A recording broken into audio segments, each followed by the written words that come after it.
আমি পঞ্চায়েতের সকল টিম মেম্বার্স এবং একই সাথে স্কুইড গেমের সকল টিম মেম্বার্সের কাছে ক্ষমা চেয়ে নিচ্ছি।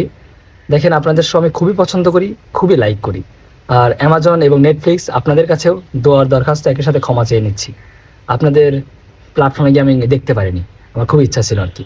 কারণ আমার কিছু বন্ধু বান্ধবদের রিলসে, তাদের স্টোরিতে, পোস্টে এবং বিভিন্ন যেসব বড় বড় রিলস পেজ আছে, এখানে এত সুন্দর করে এত এডিট করে মানে ভিডিওগুলো আপলোড করছে যে আপনাদের স্টোরি আমার সব মুখস্থ হয়ে গেছে।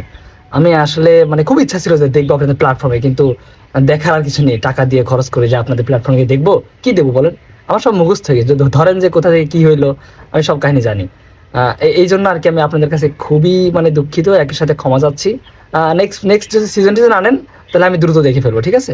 ধন্যবাদ। এবং একই সাথে বলে নিচ্ছি, যারা এই যে আমার মতো আর কি ভুক্তভোগী, আগে থেকে স্পয়লার পেয়ে গেছেন, স্টোরি জেনে গেছেন, এই যে ফেসবুক পোস্টে, রিলসে, স্টোরিতে, তারাও আমার সাথে একই সাথে কমেন্ট বক্সে এসে যোগাযোগ করেন। একই সাথে আপনারাও ক্ষমা চেয়ে নেন যে আপনারা দেখতে পারেননি আমার মতো।